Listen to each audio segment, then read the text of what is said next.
Nos arraiais de verão das aldeias e vilas de Mirandela do Douro são sucesso incontornável os Pica-Tomilho. Este é o nome de uma peculiar banda de rock agrícola que ensaia num estábulo e retrata com ironia as vivências do mundo rural. Outra característica do grupo é cantar exclusivamente em mirandês.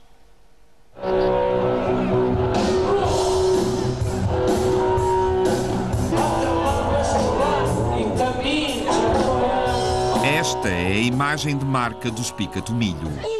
Comungam com o rock os mesmos ritmos, mas é a vida do campo que inspira as suas canções. Todos. Era guapa, raça xundineja, arriba. A nós inspira-nos a loucura da agricultura, ou seja, toda a envolvência agrícola, o ambiente agrícola que respiramos dia a dia. Por exemplo, a música Labrador. A música Labrador às vezes surgiu assim num momento de inspiração, por acaso até estava com o trator a lavrar um terreno e de repente comecei.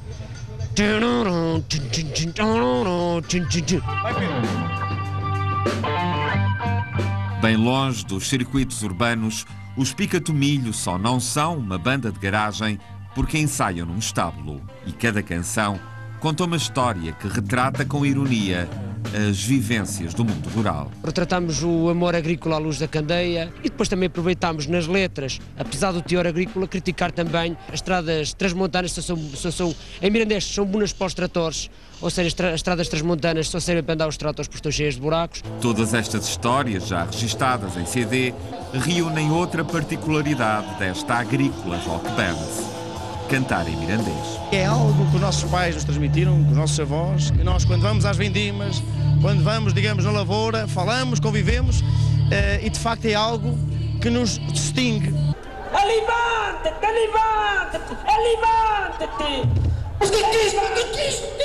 Nos espetáculos, a originalidade da banda reflete-se na grande encenação e até no improviso. Quem inventou o GPS foi um burro, porque nunca se perdem.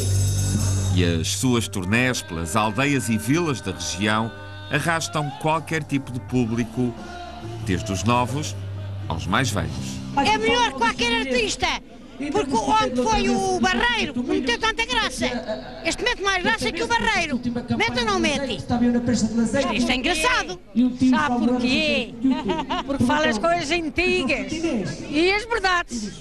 Eu gosto de ver o que falam e eu tenho um amor grande. Gosto de ouvir falar. Que é a maneira xandinha, a maneira mirandesa. Exprimem bem aquilo que foram estas terras há 40, há 50 e há 100 anos. A originalidade principalmente. Vamos olhar então. E as maluqueiras. Porque vindo aqui o trator, meter-se na cama e tal, andar ali a cantar, acho isso, contar histórias, acho isso mesmo um espetáculo. E apesar de terem já conquistado o seu público, ironizam quando se fala em atingir o estrelato nacional. Nós até nos assumimos como uma banda, muitas vezes dizemos, nós somos uma banda azeiteira porque todos nós somos sócios da prensa do azeite. Automaticamente, ao sermos sócios da prensa do azeite, assumimos-nos como azeiteiros, temos um cartão de azeiteiro.